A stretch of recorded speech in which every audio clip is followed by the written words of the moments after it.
Everything is stupid these days, and sometimes it's better to laugh about it all to keep us from crying. So joining us now to discuss is author and supply chain consultant Jim Nels. Jim, thanks for being here tonight. What do you have for us in this weekly recap? Happy Friday, Kara. Thanks for having me again. You know, it was a short week, but that just means people worked overtime at being stupid. So let's go ahead and jump right in.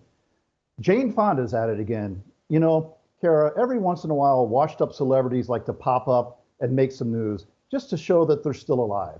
And Jane Fonda is no exception. As many remember, Fonda gained infamy during the Vietnam War when she traveled to North Vietnam to protest America's involvement, and even sat in a North Vietnamese anti-aircraft battery simulating firing at American aircraft. How that wasn't treason is beyond me, but that's a story for another time. Now, in an interview during the Cannes Film Festival, Fonda blamed men and racism for climate change. She went as far to say that white men should be arrested and jailed because they are behind climate change. She said, quote, "There would be no climate crisis if there was no racism. There would be no climate crisis if there was no patriarchy." Fonda, who as far as I know is not a scientist and does not have a degree in climatology, has claimed that we only have 7 or 8 years left to cut our fossil fuel use, or else, you guessed it, we're all going to die. Kara, as a white man, I would like to thank Jane Fonda for helping me to realize the error of my ways. I am, as Michael Jackson once sang, going to start with the man in the mirror.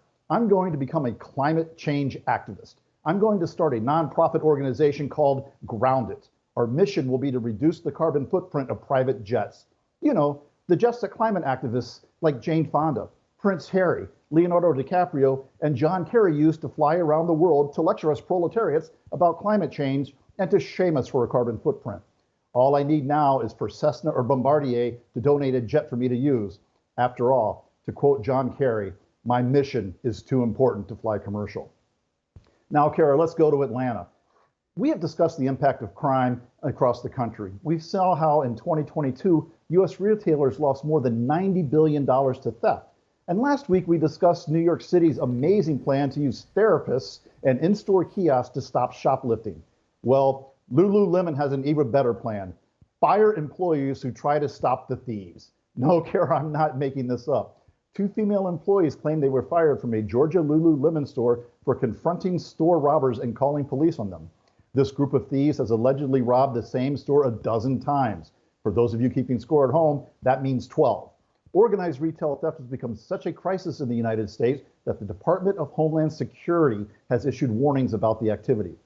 So what does Lululemon do to combat organized retail theft? They fire the victims for violating the employee handbook by trying to interfere with a robbery. A spokesman for Lululemon, who was a very serious person, said the women were not fired for calling the police, but for engaging with the robbers, as if that is better. A statement, they said, 2 employees were not terminated for calling the police. They were terminated for knowingly violating our zero tolerance policy related to physically engaging with perpetrators, which put their lives and the safety of our guests and other employees at risk. So let me make sure I have this right. Criminals who have repeatedly robbed the same store are free to go because, let's face it, they are the true victims. But employees who try to defend the store, to prevent the theft, and to stop the cycle of crime have been fired. Do I have this right? My goodness, our country is totally upside down. Oh, and just to remind our viewers, failure to report a crime is itself a crime. It's a Class A misdemeanor. It's a Class 4 felony published by 1 to 3 years in prison and up to $25,000 in fines for any repeat offense. We shall see if Lululemon is in trouble for this or not.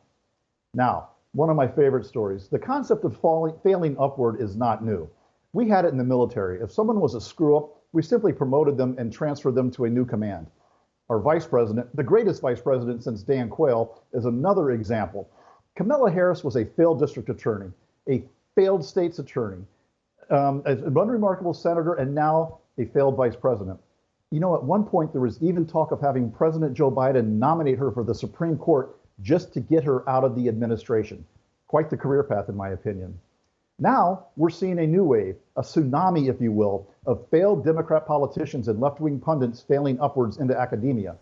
Former Chicago Mayor Lori Lightfoot is now a professor at Harvard's Public School of Health.